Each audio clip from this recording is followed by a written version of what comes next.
हाँ तो बेटा आज हम नया चैप्टर शुरू करते हैं क्लास 12। बेटा चैप्टर 5 जो है इसका नाम जो है सातत्य तथा अवकलनीयता, कॉन्टिन्यूटी एंड डिफरेंशियबिलिटी। बेटा बहुत ही इम्पोर्टेंट चैप्टर है और ध्यान रहे इस चैप्टर में कोई भी वीडियो मिस मत करना।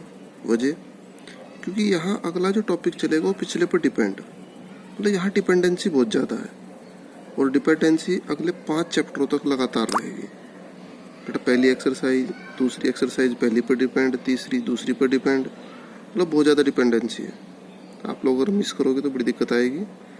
तो अब हम शुरू करते हैं आज का टॉपिक। तो टॉपिक जो है आज का हमारा वो है बेटा कॉन्टिन्यूटी। कॉन्टिन्यूटी मीन्स सातत्य। सातत्य मीन्स इसको सतत भी बोलते हैं, सतत। इसको बोलते हैं कंटिन्यूअस यानी लगातार। तुमने वर्ड पढ़ाई है कंटिन्यूअस यानी लगातार, कि मैं लगातार चलता रहा। तो बेटा इसको आप पहले नॉर्मल भाषा में समझें, मैथमेटिकल लैंग्वेज में बाद में चलेंगे। हम अगर किसी ग्राफ की बात करें, ये कोई कर्व है, ग्राफ है, ये हमारा इस तरीके से चल रहा है और ये ग्राफ है हमारा y बराबर fx। ठीक है बेटा, इस ग्राफ पर अगर तुम्हारे से पूछा जाए किसी बिंदु पर, सपोज करो ये x बराबर 1 है, x बराबर 2 है, तो x बराबर 1 पर आप चेक करो। तो x बराबर 1 पर आपने चेक करा कि ग्राफ कहीं कट तो नहीं रहा बीच में से, नहीं चल रहा है। x बराबर 2 पर आपने चेक करा, ग्राफ कहीं से टूटा हुआ तो नहीं चल रहा है। x बराबर 3 पर आपने चेक करा, ग्राफ कहीं से टूटा हुआ तो नहीं चल रहा है। तो बेटा अगर तुम कहो या तुम्हारे से कोई पूछे कि क्या आपका फलन सतत है, बिल्कुल सतत है, बताओ कहाँ से टूटा है, कहीं से नहीं टूटा। लेकिन वो तुम्हारे से पर्टिकुलर किसी पॉइंट पे पूछेगा। 1 पर पूछेगा तो आप 1 पर देखेंगे, 2 पर पूछेगा 2 पर पूछेंगे, 3 पर पूछेगा 3 पर। कोई पॉइंट नहीं दिया तो फिर मान के चलो एवरी पॉइंट, फिर मान के चलो एवरी पॉइंट, कि भाई एवरी पॉइंट पर आप बताएं कि आपका जो फलन है वो सतत है या नहीं है। तो बेटा यहाँ अगर मैं 2 पर पूछूं क्या हमारा फलन सतत है, हाँ सतत है। 3 पर पूछूं क्या हमारा फलन सतत है, कंटिन्यूअस है। तो बेटा मेन जो डेफिनेशन है वो ये है कि क्या आपका फलन लगातार चल रहा है। भाई जैसे आप देखते हो कि नेशनल हाईवे है, तो नेशनल हाईवे क्या कंटिन्यूअस है, कंटिन्यूअस है बेटा। बताओ कहाँ से ब्रेक हो रहा, चल ही रहा नेशनल हाईवे। तो ऐसे ही क्या है कि हम क्वेश्चंस में चेक करेंगे इनको कि हमारा फलन कंटिन्यूअस है या नहीं है, लगातार चल रहा है नहीं चल रहा है। तो बेटा इसी चीज़ को सिखाने के लिए अब हम शुरू करते हैं कार्यक्रम। अब सिखाने से पहले हर चैप्टर की बात ही हम थोड़ा सा 11th क्लास पे चलेंगे। बेटा 11th क्लास में तुमने लिमिट पढ़ी है, तो अब थोड़ा लिमिट का यूज़ होगा। लिमिट में तुमने पढ़ा है वहाँ x tends to 2 x² - 4 upon x - 2। बेटा लिमिट का मुख्य काम क्या बताया था तुम्हें 11th क्लास में भी, कि x की जो वैल्यू हो इसको x तक पहुंचा देना, यही हमारी लिमिट होती है। तो बेटा अगर मैं x की वैल्यू डायरेक्ट यहाँ पहुंचाता हूँ, 2 का स्क्वायर 4, 4 - 4 बराबर क्या आ गया 0, 2 - 2 क्या आ गया 0.0। तो 0.0 का मतलब क्या हो जाता था, गलत। इन्फिनिटी अपॉन इन्फिनिटी का मतलब क्या हो जाता था, गलत। तो बेटा लिमिट का मेन मकसद क्या होता है हमारा, कि x की वैल्यू x तक पहुंचाना। बट ध्यान रहे कि कहीं वहाँ 0.0 तो नहीं बन रहा, कहीं वहाँ इन्फिनिटी अपॉन इन्फिनिटी तो नहीं बन रहा, ये भी तो ध्यान रखना है। तो अगर ऐसा बन रहा है तो पहले आप थोड़ी सी इसकी कैलकुलेशन, आप limit x tends to 2 x² - 4 को हम लिख देंगे x - 2 x + 2। और बेटा यहाँ भी x - 2 x - 2 से x - 2 कैंसिल हो गया। अब आप क्या करते हैं, टेकिंग लिमिट। तो जब आप यहाँ टेकिंग लिमिट करेंगे तो टेकिंग लिमिट करने पर x की वैल्यू x की जगह पहुंची, तो 2 + 2 = 4। This is the answer. तो पहले वाला आंसर नहीं था, 0.0 इज रॉन्ग। तो ध्यान रहे लिमिट का क्या मतलब होता है हमारा, कि x की वैल्यू को x तक पहुंचा देना। ये 11th की बात चल रही है, अभी 12th नहीं हमने शुरू किया। बेटा 11th में कुछ बातें और भी तुम्हें बताई थी। Limit x tends to a k f(x), यानी अगर फलन के बाहर कोई स्केलर क्वांटिटी आ जाए तो उस पर लिमिट अप्लाई नहीं होती, k तो बाहर हो जाता है और अंदर वाले पर लिमिट अप्लाई हो जाती है। यानी limit x tends to a और एफ एक्स, क्योंकि लिमिट जो है लिमिट तो हमारी एफ एक्स की है। ऐसे बेटा एक और था, अगर हमारे पास दो फंक्शन प्लस में आ गए और बाहर लिमिट आ गई तो दोनों पर लिमिट अलग अलग ऑपरेट हो जाएगी।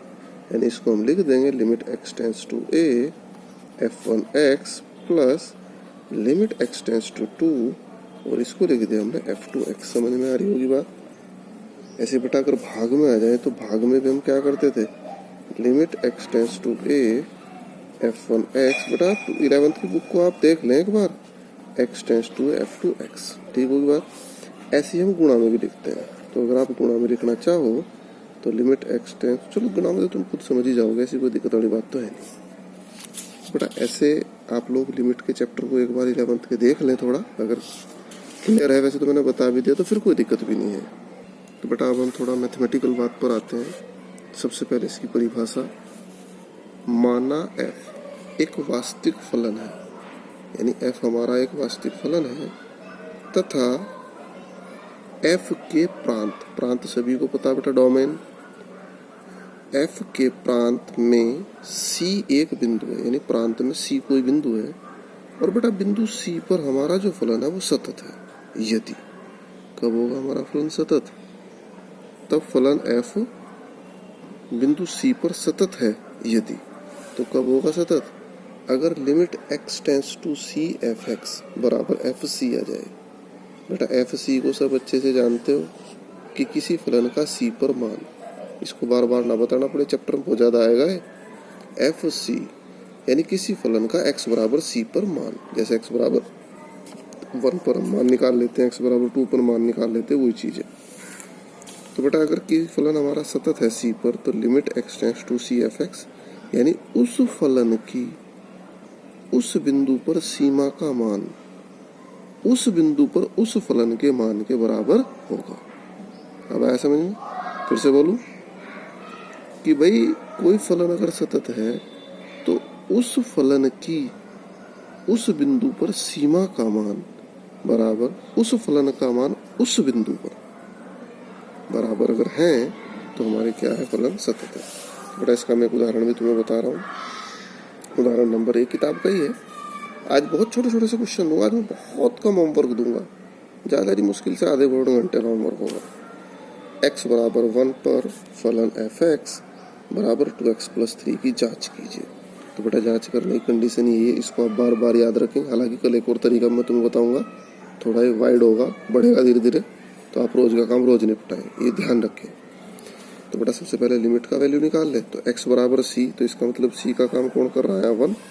तो हमने लिखा है यहाँ पर limit x tends to c, यानी x टेंस टू 1 और एफ एक्स। देख लो आप, मेरा limit x tends to c, तो हमने क्या रखा, x tends to 1 f x. तो बेटा करो जरा इसको सॉल्व।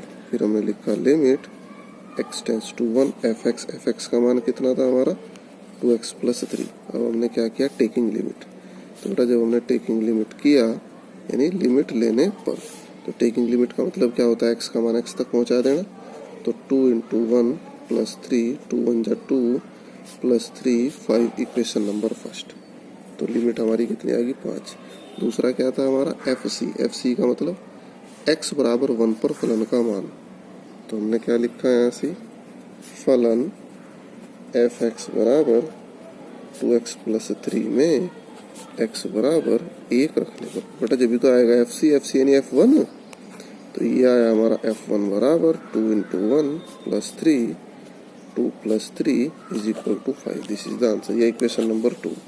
तो आप क्या देख रहे हैं यहाँ से भाई, समीकरण 1 व 2 से क्या हुआ, limit x tends to 1 f x बराबर f1, अतः फलन x बराबर 1 पर सतत है।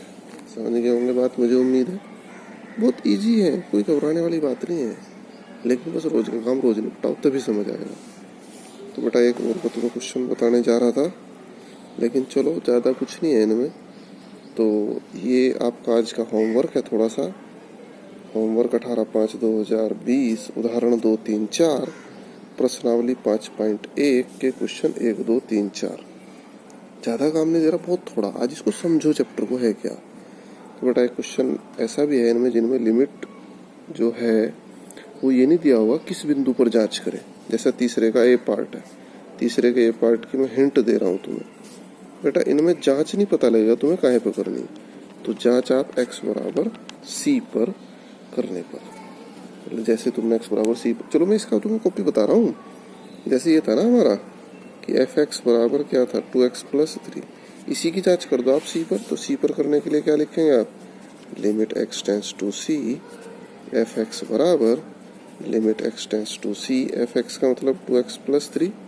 अब हमने टेकिंग लिमिट करा, तो टेकिंग लिमिट करने का क्या मतलब है बेटा, 2c + 3, इक्वेशन नंबर फर्स्ट। अब आपने क्या रखा है यहाँ से, फलन f(x) बराबर 2c + 3 में x बराबर c रखने पर, तो कितना आ गया हमारे पास, fc बराबर 2c + 3, इक्वेशन नंबर 2। ऐसे कर देंगे।